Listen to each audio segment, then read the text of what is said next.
السلام عليكم ورحمة الله وبركاته. بسم الله الرحمن الرحيم. الحمد لله الذي هدانا لهذا وما كنا لنهتدي لولا أن هدانا الله، حمدا كثيرا طيبا مباركا فيه. الحمد لله عدد خلقه ورضا نفسه وزنة عرشه ومداد كلماته. اللهم صل وسلم على عبدك ونورك إمام المتقين شفيع المذنبين سيد المرسلين سندنا محمد النبي الأمي الأمين، وعلى آله وأصحابه وأنصاره وأتباعه أجمعين. لا أسألكم عليه أجرا إن أجري إلا على رب العالمين. اللهم وفقني لبيان ما يحتاج الحاضرون إليه وما يصلح أحوالهم. إلهي أنت مقصودنا ورضاك مطلوبنا، فأعطنا كلنا محبتك ومعرفتك.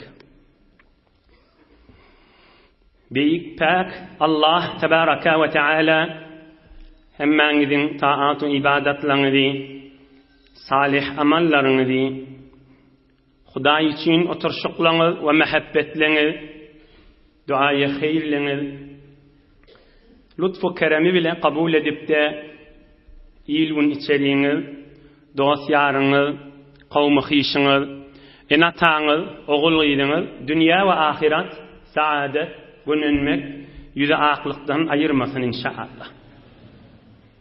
Huday Teala, yurdumuz parahat bolup, vatanımız emniyet bolup, ulamalarımız ve milletimizin ağzı veriliği, dini dünyamız avatlıktan ayırmasın inşallah.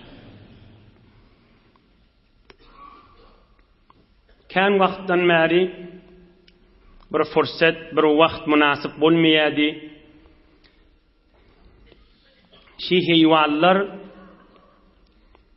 tavuk sütüden, itten, sığırdan ya beyleki minilyan diye at eşekten ve beyleki mahlukat hayvanlar varada bir kullirak, umumirak kan meseleleri qabar ya'li xidmatını da yetirsem deyip Nişigicede bir sahabalan biri peygamberimizden bir zat soruya hayvanlar var ada. Oham inşallah Huday kokludunun bigijani şol bir qis xıcık peygamberimizin yaşayışından aydıp qalan vaqtının hemmesini peygamberimizin mübarek sözleri ve fiqh hanafida bir tofar hayvanlan meselesi mezhep başımız İmam-ı Azam Ebu Hanife näme hukum ediye şolary inşallah Allah Taala köklüdüğünün hizmetine de yetirer. Son Peygamberimiz Aleyhissalatu vesselam Taif'tan öwürlik qaydanna belli ulqan waqialar bolýar. Bir gecede bir ulqan waqia yok.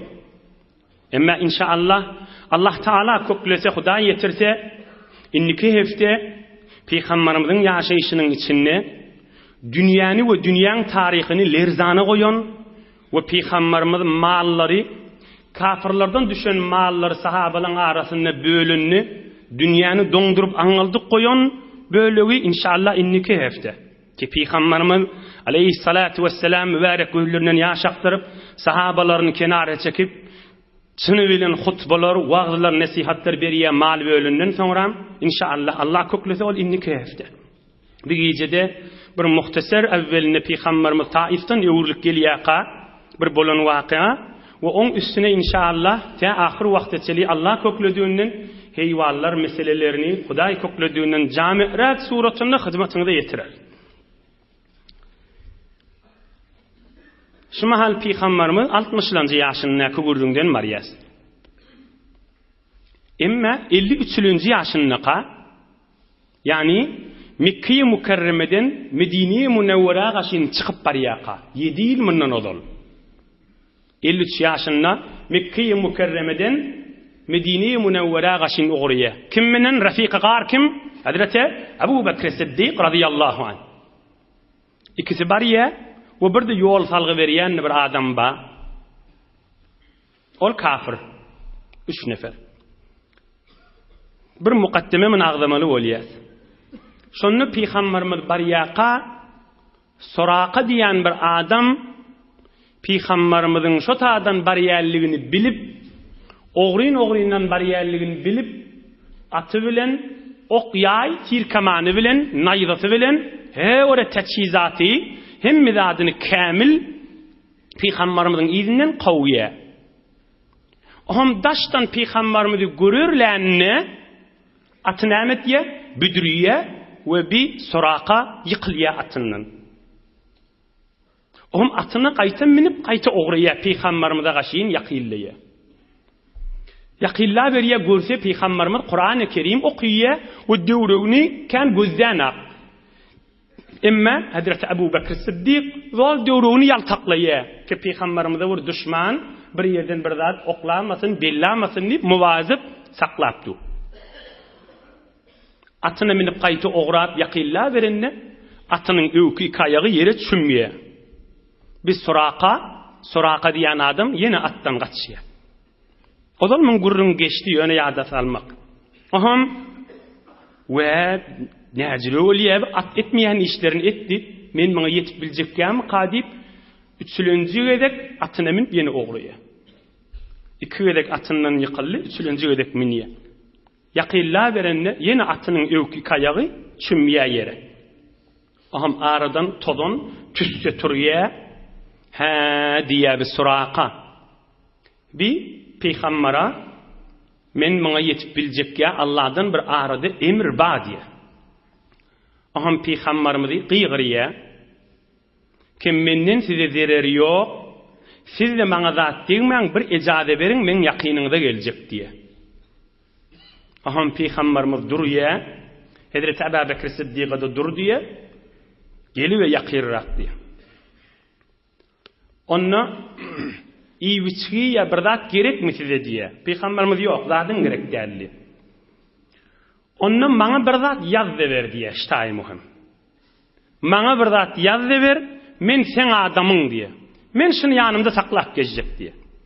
Peygamberimiz de Hazreti Ebu Bekr Siddiq'a bir zat nama yalet bir zat yazıp veriyor ki Soraqa men adamım.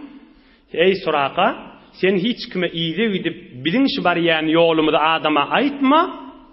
O da Soraqa da şu qağıdı ya şol tankıga yazan ne olsa, tünke yazan ne olsa, qağıda yazan ne olsa onu alıp da iyidine qaydiye.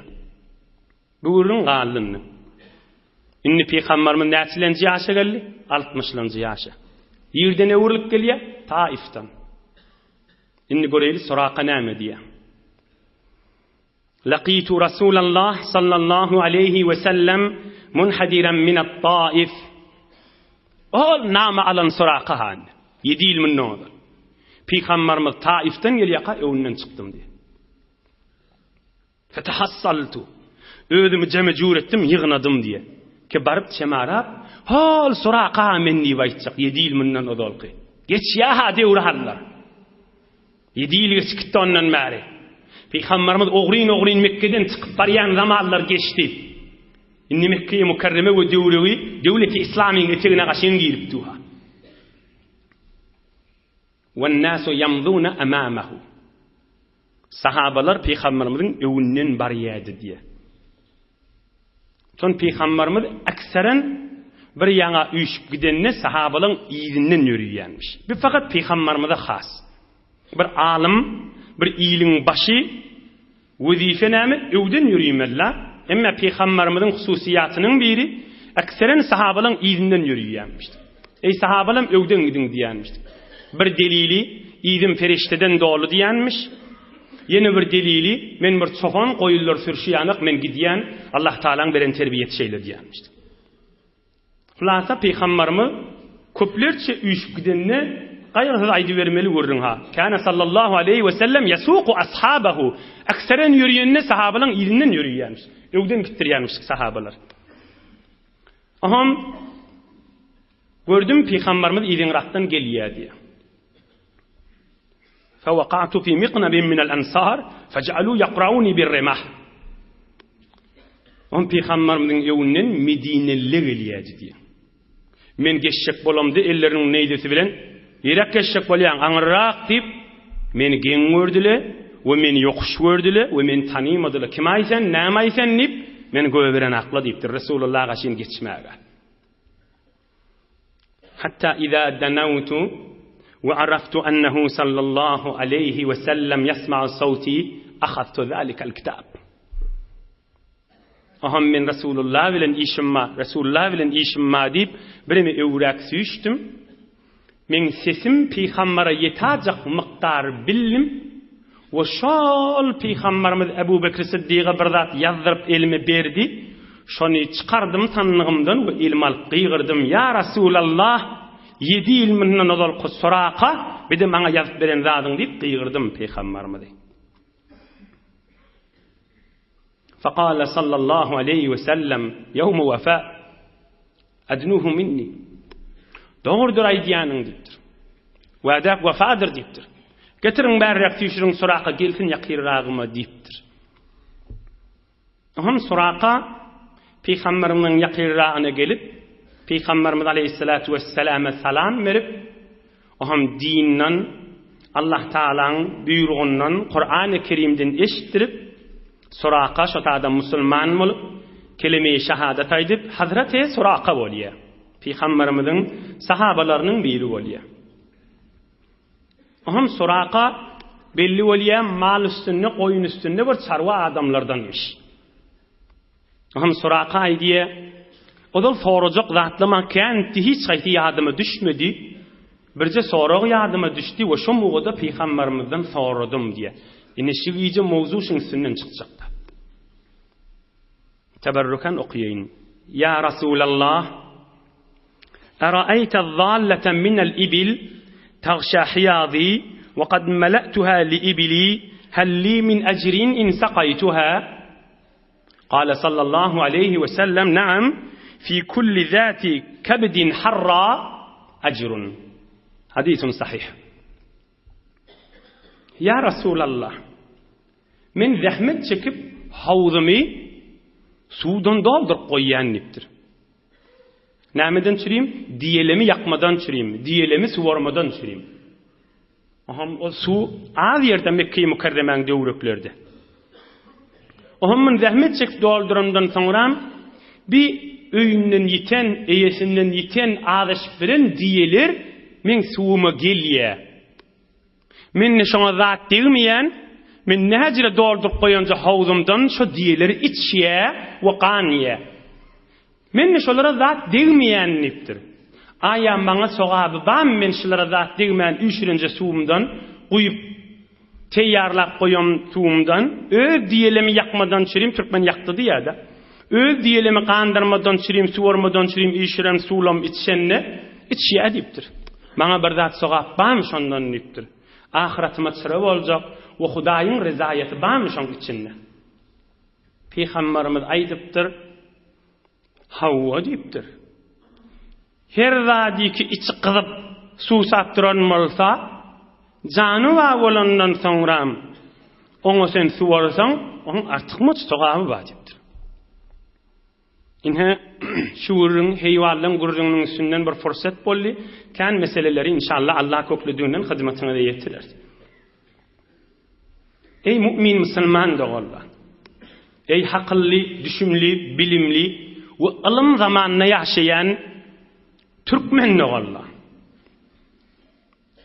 Dünya boyunca evvelin bar muhit-i zist düşmelevi, heyvanları saklamalı, ve heyvanları degmillerleyen bir bername rizi bolun İngilistan'da 1824 yıl miladiden takriben 200 yıl mından olal awwalin nişast ve awwalin oturuşuk bolýar.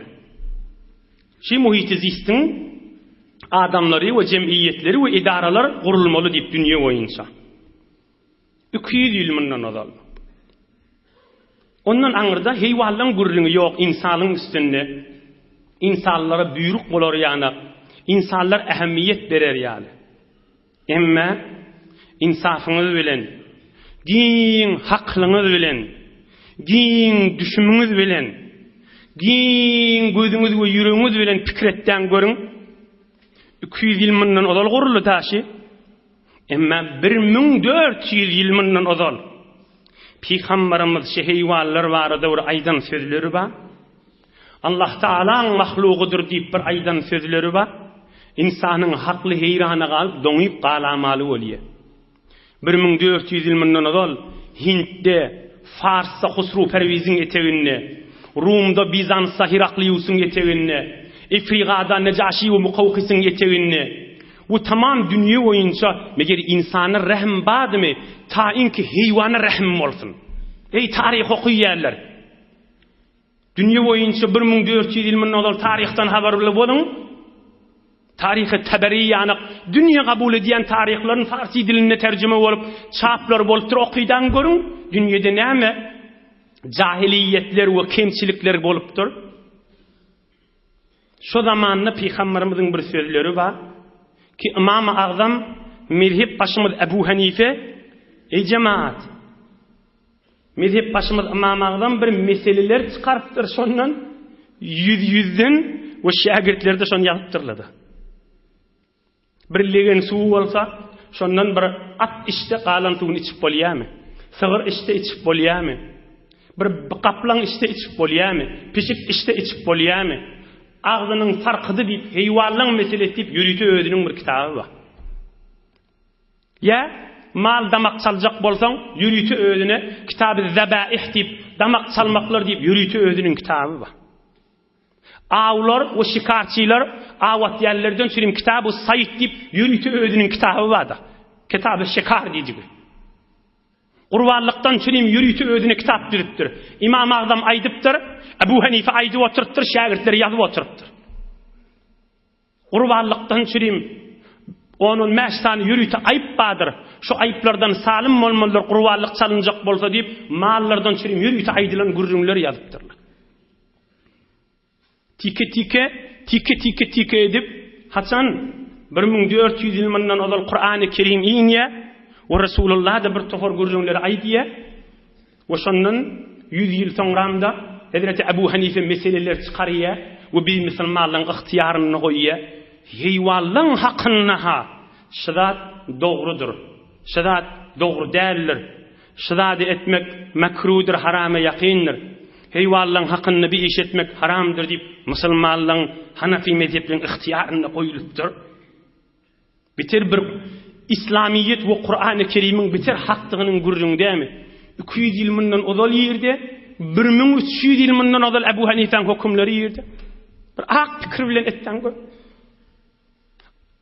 Akıl bilen bir pikirlenişden görün. Haýsy akıl kabul edýär? 1400 ýyl mundan ozal heýwanlar barada gurrunlar aýdylsyn.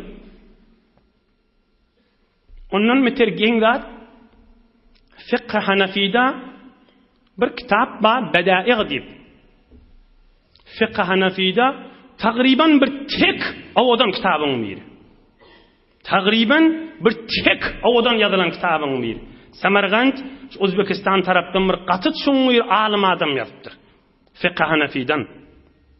Ey cemaatlar. Ey sawatly, ey düşmünli.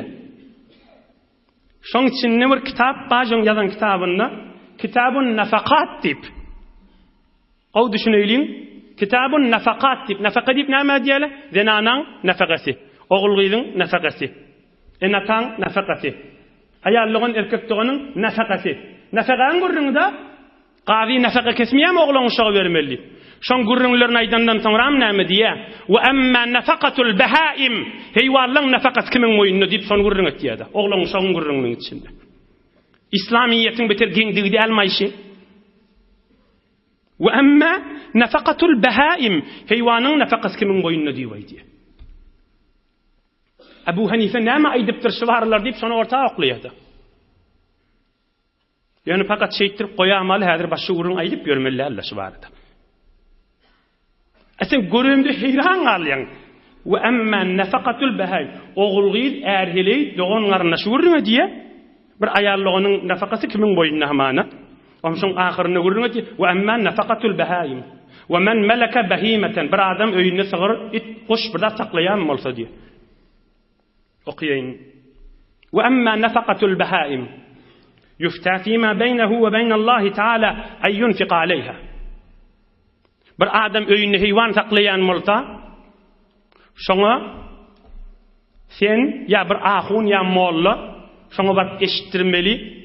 Ey insan, sen boynuňa lazım, sen boynuňa wajib, sen şoň nafakasyny ber diýmeli.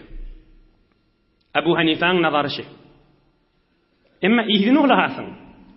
Ruwiya an Abi Yusuf annahu yujbaru alayha. Abu Hanifa'ň iň ulukon alim şagirdi. Kim? Hazreti Abu Yusuf. İň Abu Hanifa'ň alim şagirdi. Yetim oglanmış. İň alim şagirdi bolup çykýar. Gazyymyş köýdi. Ol näme hükmet ya Abu Hanifa'ň şagirdi? Men nazarym diýipdir, Kur'andan çykarmaly. Ýöne oturan ýöňde men nazarym diýeniň menen näl ha? Kur'andan çykarmaly. Men Kur'andan çykarýan diýipdir. Gazy döwlet tarapdan şol adamy hükmetmeli, malyň ya gowsakly ya sat diýmeli diýipdir. Gazy hüküm kesmeli şoňa diýip şizire gataýdypdyr. Heýwan açyk almanlar öýde diýipdir. Heýwan imsusyz almanlar İslamiýetde diýipdir. Yujbaru aleyha. Ya satmalyny ya imin dogurja ber diýip gazy tarapdan hüküm kesilmeli şoňa diýipdir. İslamiýetiň aýdýan gurruny fiqh Hanefiň içinde ýazgylja gurrun. Fiqh Hanefiň içinde açyk dünýä öwretýär. 1000 ýyl mundan azal düzülen kitap Abu Hanife we şagirdleriniň nazarlarynyň kitabyny aýdýar. Inni göreýliň teberrukan Resulullah aleyhissalatu vesselam serdar-ı alem rahmetul lil alamin insaniýeti gılıksızlıktan, cahiliyetten, heyvanlıktan, alım nuruna, iman nuruna, süýjülük nuruna, mehabbet nuruna, hoş ahlaklık nuruna, Allah'ını tanımak nuruna çıkaran beyik insan näme gurrunlar aýdypdyr. Mübarek öz ağzından çıkaran keplerini ki dünya boyunca tamam hadis, Peygamberin sözleri yazılan kitaplarda aynan çiyak yalfıllap duran sözlerini hyzmatyňyza ýetirdi. An İbn Abbas radıyallahu anhum Neha Resulullah sallallahu aleyhi ve sellem anit tahrişi beynel behaim ravahu Abu Davud. Peygamberimiz nehy edipdir musulmanlary, ey musulmanlar, iki heýwan wurşdurmalydyr İslamda. İt wurşdurmak we beýleki zatlar wurşdurmak İslamda dogry zat däl, günahkar şol adamlar. Mal wurşdurmak dogry zat däldir. Canly zady wurşdurmak Resulullah aleyhissalatu vesselam elam etipdir sahabalaryň arasynda İslamiýetde dogry zat däldir. Yine birini aýdypdyr. İnne Resulullah sallallahu aleyhi ve sellem la'ana men ittakhada şey'en fihi ruhu garada. Hadisun muttafaqun aleyh. Peygamberimiz aýdypdyr, Hudaýyň rahmatyndan daşdyr diýipdir. Kim bir adamy ki bir mal, bir heýwany bir ýerde goýup, şonu daňyp, şonu daş bilen belläp kim urup bilýär göreli, şonu tir kaman bilen okýay bilen atyp kim urup bilýär göreli, töň bilen belläp kim urup bilýär göreli diýip zally zady ýafy edip, yafa qarqalaşmaya diýmeýän türkmen, hedef goýup ýafy edip zally zady bellän adam Hudaýyň rahmatyndan daş getip berenler diýipdir. Şu mahal dünýä boýunça kän ýurtlar eşitýänsiňiz, musulman ýurtlar wadyr, äfet mydam üstülerini ba, ýylyny awary bolup kesip beren adamlar eşitýäňiz dämi? Şo ýurtlarda ozal mallary, zally heýwanlary toýlarda wurşdyryp, şoňa gülüşip, bir ýerde bir tany goýup, ulukon pully adamlaryň toýlary bolanda şonu bir ýerde goýup, üýüşip şoňa dofulup, her kim şo tanany alyp gaýsa şoňky o tanada diýdim bolup adamlaryň eliniň arasynda şu zürek bir israflar we mal gaýlamalar bolýanmışdyklar. Hudaý Taala üstülerini äfetin derşini gördü. Oğulgy ýygynyp bilmäni, çöregini takyp bilmäni aýlanyp berişlerini gördü. Päl azman başa bela gelmez diýipdir köne türkmenler. Nygmatyň gadryny bilmelidir. Allah Taala zallet yaradypdyr, näme ona azap bermeli. Näme ona eziyet bermeli. On edin işi bilen ýylyny äfet ýagmady, öýüne ýagmady özüne ýagar. Li khuluwihi anil aqibatil hamida şol adamның agıbeti olmaz dipdir. İyi yoktur şol adamdan dipdir. İnsaniyetten daş mehreke koşulmanı, mehreken hücülün bilmeyen geçip gider dipdir. Odul edem bolsa näme etmeli? Onu inşallah ahirde aýdyrsyň. Inhe Peygamberimiz açyk aýtypdyr. Jarly zady ortada goýup oýnadymaň, jarly zady ortada goýup birleşmeň. Näme diýip? Heýwan diýip onu gözleme. Hudaýyň yaradan mahlugy diýip gözle. Hudaýa mehabbeti ba adam, Hudaýyň yaradan mahlugyny gowy görür. İnşallah öwde gurrun açyklap geler. Neha sallallahu aleyhi ve sellem en yerkebe selasetun ala dabbe ravahu Tabarani. Ey musulmanlar, 3 nefer olup bir malı minmen deyipdir. Megerenki mal, 3'sünü ne götürüp biljegini dayaw bilmesen, şoňa agyr düşşegini bilsen minmeller deyipdir. Resulullah aleyhissalatu vesselam Muhammed peygamber etmen deyipdir aleyhissalatu vesselam. Agyr geljegini bilsen etmeller deyipdir. 1400 yıl bundan odal aydylan görürüň ha. Edare-i muhiti zisliň öwüne taply ötüp ýalyp goýam al şuurjum. Resulullah serdar-ı alemin aydan kefişler. Görüýül öwden hem görürüňler aýdypdyr. Dirman bolan Resulullah jan. Heýwan urşdurmellerlip Resulullah nähy edýär. Hey mowzumyz bide. İki musulmany urşdurýan adam da näjire bolmaly. İki ahunyň arasyny gelip, iki alymyň arasyny buzýan adam da näjire bolmaly. İki urşdurmak dogry diýär Resulullah aleyhissalatu vesselam. İki kudaň arasyna gelip dogan garyndaşlary urşdurýan näjire adam bolmaly. Her hiliň arasyna gelip her hili urşdurýan adam da näjire bolmaly. Heýwany urşdurmak dogry diýär diýär Resulullah aleyhissalatu vesselam. Hey mowzumyz owurjun dediler. Men inşallah Hudaý köklediginden 20 dagyga wagt bar. Belkim inşallah ahyrına çeli wagt bolsun heýwanlar barada. Peygamberimiz ýene aýdypdyr: İyyakum en tettehizu zuhura dawabikum manabir. Ravahu Abu Davud. Diye eşek at miniliye yolla bolsaňyz minin diýipdir. Bir ýerde duruňyzda düşün, üstüne minip oturmaň. Malyň üstüni sendeli hesap etmeň diýipdir. Malyň üstüni gurrun üstükan minmeň diýipdir. İstirahat beriň bar. Haçan ugrajak bolaňyzda minin diýip, duruňyzda düşün diýipdir. Musulmanlara beren terbiýetçi Resulullah. İnsanlara beren terbiýetçi. Rahmetel lil alamin bolup iýberli diýerleri mallan çirim peygamberimize Allah Taala Kur'anyna goýýar we insaniýetlere düşündirýän görüňlerşi. Bir arasyny pikir edin ha. 1400 ýyl mundan aýdylan görüň ha. Ýa 100 ýyl mundan adamlar ilmden nägatdaşdy. 200 ýyl mundan, 1000 ýyl mundan, 1400 ýyl mundan. Adamlar diýil gömülýänmişdi. Şo zamanyň içinde heýwanlardan çirim Resulullah aýdan söz.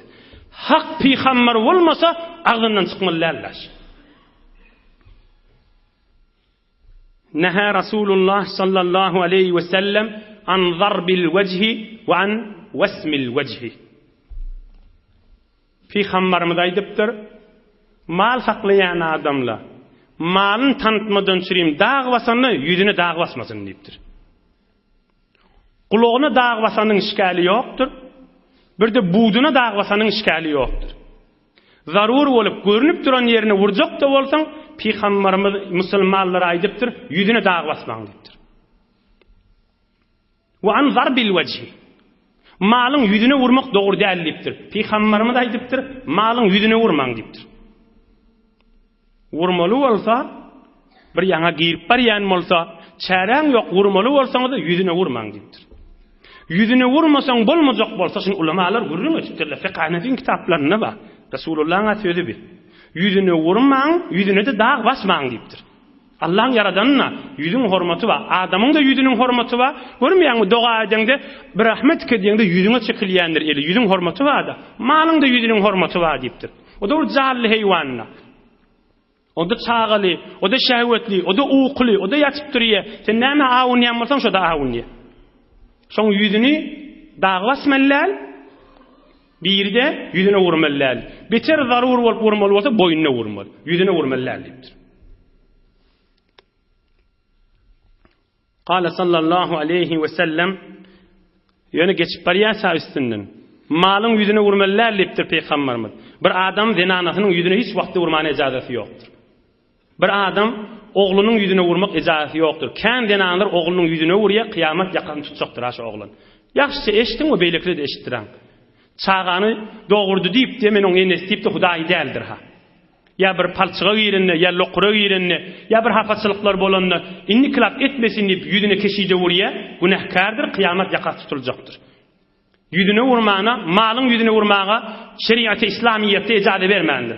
Näzire denanan yüzüne doğru olsun, näzire oğlanın şoğun yüzüne doğru olsun, näzire şagirdin yüzüne doğru olsun, näzire kargarın yüzüne işlep berenimin yüzüne deyip doğru olsun. Hiç doğru vakti yok da. Hiç cayı yok yüze vurmana. İslam'dan ayıp tafanşık bolup, yok Ravanşan aslı bey diye deyip Kur'an-ı Kerim'den ayıp taf biren adamlan özünü görüyen, ya şu denanlan özünü görüyen, bir entik oğuluydu diyen etmeni, oğuluyduğun killetini vurup şol adamla ha, Resulullah ayıp tafıp, ya İslam'a ayıp tafıp, ay çağağını kıstamellel, çağağını kıstı, ya İslam'da kıstamalı deyip birin, ayıp taf birin adamlan özünü görüyen, oğullarının killetini yüzüne vurup sense delleken. Yöna kepleme bilen adam ötüşmeyel ki. Amalla mert bolmalı Resulullah aleyhissalatu vesselam yani. Ömründe bir çağı bilen zenanak el uzatmanır Resulullah aleyhissalatu vesselam. Hem aydiye hem merde amalmış. Rahmetul lil alemin Muhammed Habibullah sallallahu aleyhi ve sellem. Aydip bilen keplerini ver. Ilım zamanına, savat zamanına, asr kompüterde, asr fazada yaşayan zamanına insanları eşittirmeli görürüm. Müslüman yerine dursun. Peygamberimiz aydıptır. Men messele bizi ruhin thumme lem yetub messelallahu teala bihi yevmel kıyameh. Ravahul İmam Ahmed. Malın el ayak göz kulağın kesmeyene icazeti yoktur deyiptir. Şol adam tövbe etmese kıyamette mali ne form eziyet verse kıyamette Hudaý Taala näme mahluğuma eziyet verdin deyip sana azap verilecektir deyiptir. Eger tövbe etmese tövbesi istiğfar etmek Hudaýa menden mahluğunu bilmesilikten yürek katılıktan edipdirin deyip istiğfar etmeli ve mallara heyvanlara yaxşılık etmeli önkülü yular yani. Vaqt az bir mekarrat da yazıp koyduk inşallah salatımrak geçeyin. وإذا ذبحتم فأحسنوا الذبح وليحد أحدكم شفرته وليريح ذبيحته رواه مسلم. Malınız damak çalacak bolanızda qurvallıqda ya beylikde pisağınız kesiri olsun deyiptir. Malı yıkmakan çalıp koyun deyiptir. Mal yıkanızdan sonra pisaq çalman, kesir etcek bolman. Des evvel kesir edin deyiptir. Oham damağın çalınızda basımrak kesiri olsun, süka oturman, rahat bolsun mal deyiptir. Ve hatta İza qataltum fa ahsinul qitla. İçyan öldürseniz, akrab öldürseniz, yılan öldürseniz azap verip öldürmeyin. Kellesine vurun basım ölsün tamam olsun deyiptir. Haysi yol bilen basım ölecek olsa şöyle edin deyiptir. Ona azap verip öldürmeni icazanız yoktur deyiptir. İnha hulasa insan namaz okuya, qawlıq etiye, yaxşılıq etiye, sadaka veriye, garip qasar özdeye, bir adama hayır yetiriye, bir adamın elinden tutuya, bir arada tutan adama duq veriye, su veriye, hurme veriye, soğap da şıratla soğap, yani kıyamet dereceğin ve sana dünyanda ve ahiretinde nur da Peygamberimizin terbiyetini ba mal heyvanları desten kıyametine nur oluyor deyiptir. Bir adam horlasan, bir adamı zenanasını, enesini, qaynanesini, gelinini, doğununu, ayallığını, hakkın vermeyeni horlap, ağılı kep bilen azap vermek doğru değil lan, malla şey etmek doğru değildir. Göreyli Peygamberimizin sözünden. Uzzibat imra'atun fi hirratin, o da kana idilli. Amsakatha hatta matat min al-ju'. Bir zenana cehenneme girdi, bir pişik sebepli. Şonu saklaptır, dank koyuptır. Ne iyi veriyenmiştik pişik özü bir dat yer yali, ne evine su iyi moyanmıştık. Ya bir da kahar edip şey diptir ya özü şonu lezzet alyanmıştı. Şu sebeple dünyadan geçenler ruhu cehenneme gitti deyiptir. Peygamberimiz aydı yaşını. Sahih hadis Buhari Müslim'de var. Ulamalar näme diye? Ulama diyanım zorlu Ebu Hanife'ye ala adamlarha. قال النووي الصواب أن المرأة كانت مسلمة وأنها دخلت النار بسببها كما هو ظاهر الحديث Ulamalar näme diye? Şo zenana musulman zenanatdy, kafir dädi diýipdir. Musulman zenana şo günäsi bilen cehenneme giýipdir. Eýne bir adamy saklap goýup az öldürseň nädir bolar? Ol kon günäde Peýgamberimiz aýdypdyr, heýwan saklanan adam da cehenneme giýirdi diýipdir. Özi musulman diýipdir. Näçe wagt durar otda onu Hudaý bilmeli. Näçe wagt günäsini çekmeligini Hudaý saklasyn. Inhe biz heýwanlary ştaýyn bir ýatdan çykarmalylar. Ogluň şok içeriğimizde yamal saklaýarlary aýdanda gawjetde şuhiyet mäni din gurrun hormatlap aýdy. Din gurrun Peýgamberiň aýdan sözleri. Öten akşam wagtda heýwanlar barada aýdylan gurrunlar wallaha diýip gülseň günäkär bolarsyň. Peýgamberimiz biler şuhy etmeli, matal etmeli, juk etmeli diýip çykarmandyr. Dine hormat goýan adam diniň gurrunyny da hormatlady way diýendir. Märekäň içinde güldürjek bolup, ya tarapy güldürjek bolup aýtmak bir imany zäifligiň alamatydyr, ya ýoklugyň alamatydyr. Biz şuhy etmäni ýerine ýetirip aýtmaly. Nämäni? Şi heýwanlary gurbanlykda saklasak da bir küllük, ya öýde it kuş bolsa da, ya näme bolýan bolsa, heýwan gözülen gözleme. Şu bir Hudaýyň yaradan jally heýwany diýip gözle. Ýüregiňe rahim iner oham. Heýwan diýip şonu gözleme, bir Hudaýyň yaradan jally mahlugy diýip gözle. Ýüregiňe rahim iner oham. Bir teberrüken ewliýalaryň biriniň gurrungyny okyp berýin. Qad asabal jarab wal judamu kalban hatta qadarahu an-nas. Bir teberrik bir ewliya bir zorlu bir alımlı çoňyr alim geçipdir. Seyyid Ahmed Rifai diýerler. Ol Peýgamberimiziň mübarek kabryna baranna kabr ýarylyp Peýgamber mübarek elini çykarmandyrmy şol adam haş. Göreýli o gowluklary näme kan bizirek mübarek kabr ýarylýanmışdy koňa.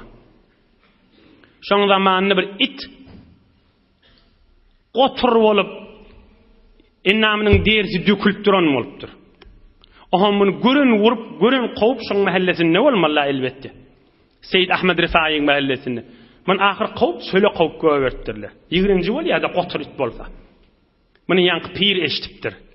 Seyyid Ahmed Rifai Allah ondan razy bolsun. Ýortup öýünden gidip şon çölle tapypdyr ýanky iti. Wa daraba alayhi madalla wa sara yudhinuhu wa yut'imuhu wa yasqih.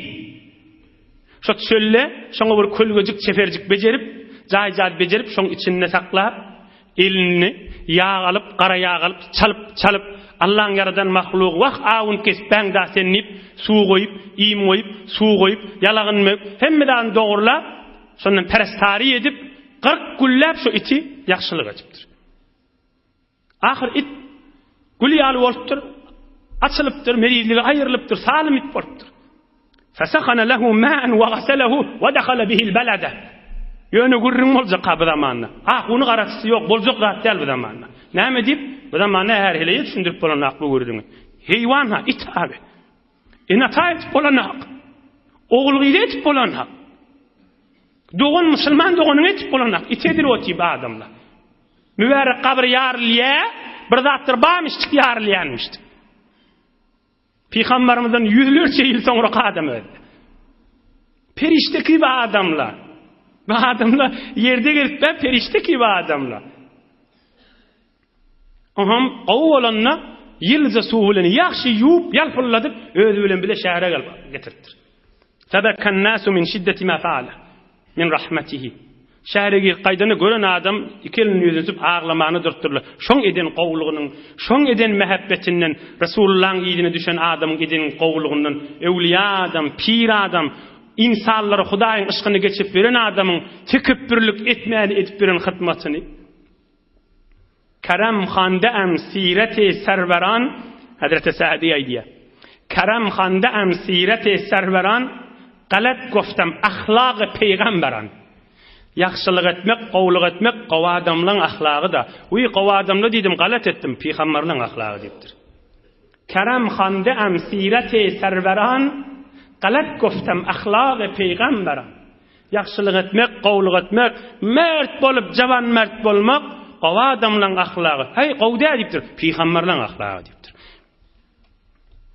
Biz bir tofar owalarda ya şäherlerde Türkmen ýylyň içinde adan çekilip duqa it uliyanny urýarlar. Etmeli zat däldir. Bir ewliýalaryň biri aýdýa, it ulyp durşuny men Hudaý bilen men aramdaky perde açyldy. Oşu it ulyp durşuny, zikretip durşuny men gulagym men eşitdim, bu ýüregim menen düşündim diýip aýdýa. Hak görüňlerdir bular. O it uliýa adan çekilindi diýip näme delil sebepli urmaly? Ta adan çekilýänçe onu urup oturmak günahkarçylykdyr. Eden ne olsa tawba etmelidir. Hudaýa sen mahlugyň men nahaktan urup durupdurun men estağfirullah diýenip estağfirullah da aýtmalydyr. Hudaýyň jarly heýwanyny men ihtiýarymda diýip men onu çörek berýänni urup durmaly. Dogry zat däldir. Peygamberimiz aýdýa, ýene 10 dagyga dagy inşallah men oňa çelikow tamam ederim. Din dünýäňiz abad bolsun, bu bir ilmdir. Bir Hudaýyň hukmleridir, Allah'ın hukmleridir. Allah Taala'nın hukmy ýerde ýürümelidir.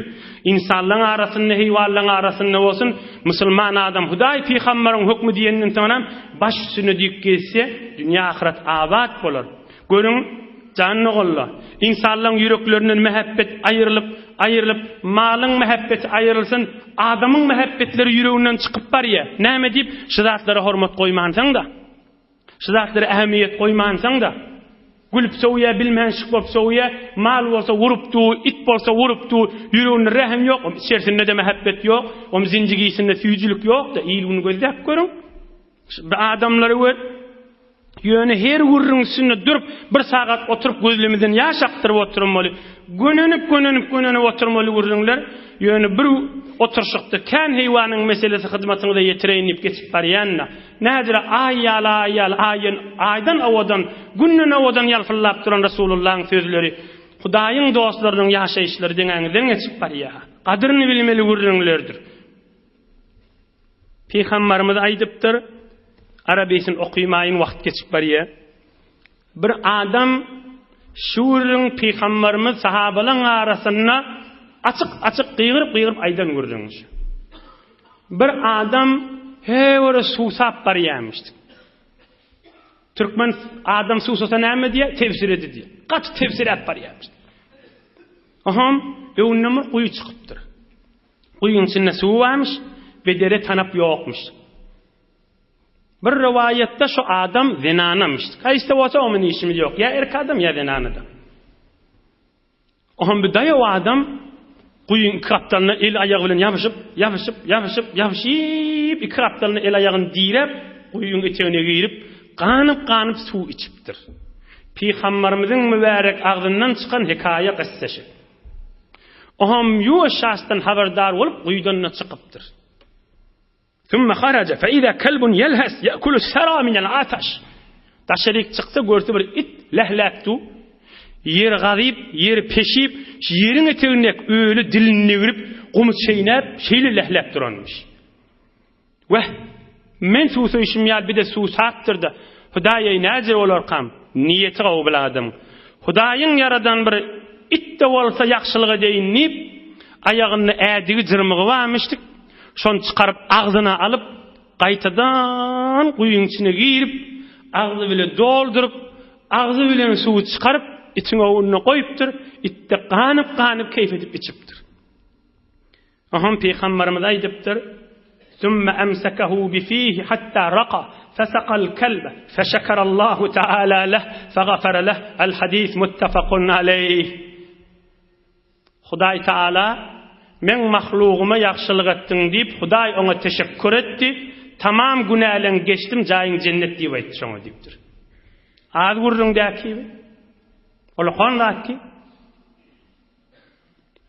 Peygamberimiz aýdan gurrunşy. Inne ahirde bir kuşdany mesele galdy. Kan adamlaryň soragy fiqh Hanafide on hyzmatyny ýetirip tamam edin. Biri it saklama meselesi, o biri it satmak ve almak ve şoň pulny öýde halal arsal bolýarmy, halal arsal bolýarmy? Gowgulaz. Ve amma iqtina'ul kalbi lis-sayd ve harasatil mashiya wal-buyut waz-zar' feyejuzu bil-ijma' fi makhafati al-lusus aw al-a'da kaza fi ad-durr wal-radd. Fiqh Hanafin tamam kitaplarynda ba, ama magdam Ebu Hanifa'ň hukmlary ýazylan kitaplarda ba, it saklamak doğrudur öyüngde ur ammarın ma, öýüňde bir malyňma, haýýadyňda bir zadyňma, özüň öýden çykanda ya akşam yataňda gorkýan ogrudan ya bir düşman bir zat edermi qadip. Şu ýagdaýda haýýatda ittiqlatan işgali ýok. Ya goýnuň bolsa, sygyr diýäň bolsa, ya ekiniň maşynyny ekin saklamaga, garfys saklamaga, bir zat saklamadan çürüm, haýyrlanmadan çürüm bolsa şeriat-ı İslamyda kamilen ejazasy ba, öňkürüňle oň halyny raýat edip, ýakşylygyny edip durmaly. Ine bir ýagdaýda hiç işgali ýok boldy. Ýöne oýnaşmadan çürüm, saklaşyp, ýöne öýde saklap, sergermi diýip saklasa, öýe ferişte girýän näldir, öýe bereket gelýän näldir, dogry zat däldir. وأما بيعه ويجوز بيع الكلب المعلم وغير المعلم في ذلك سواء كذا في متون الفقه الحنفي. it satmak hiç işgali yok fıkıh Hanefi'de Ebu Hanife'nin hükmüşü. Talim verilen, terbiyet verilen it bolsun ya talim verilmedik it bolsun. İkisinin de işgali yok. Satmağın ve almağın o şonu alıp satanın menen o doğru değil, haram mamule deyip bolýan däldir. Ve ahirki mesele bir yarık it qafin ağzında durýa, geçen adam mızahım näme etmeli? Oğlan geçse de mızahım, adam geçse de mızahım, zinane geçse de mızahım. Ulu oba qaýgy daşa. لو كان لرجل كلب عقور يعض كل من يمر عليه فلأهل القرية أن يقتلوه. Bir ovada bir adamın yarık iti olsa, onu daşarda qafın ağzında o ya geçene mızahım özünden bilen haq da ayıran haq. Ovan adamsa şu iti öldürmäge ejazasy var. Öldürjekdi bolsa ýanky peýgamberimizin aýdanyny ýadyna salmaly. Onu bir zat berip 3-4 günüň içinde öler ýal etmeliler. Bir zat etmeli basym ölsün. Qazydan ejazat alsa baryndan gowy, Behtaşdan ejazat alsa baryndan gowy, fiqhanatin gurdanlar haşla. Näme ýolun soraqana öldürüller bilen dünýede we ahiratda zamanatlygy ýok, şu öldürülen hiç işgali ýokdur. Şu iti. فإن تقدم أهل القرية إلى صاحبه ولم يقتله ثم عض إنسانا فهو ضامن. Yarık iti olsa, göveriptir. Ovan adam aytýamyňa, şunyň göreni ýaryýa, göreni dişliýe, eziyet şiddiýe. O da innemese. O şondan soňram bir adamy ýarsa şu it geçip barýany, şu itin ýesi zamyndyr.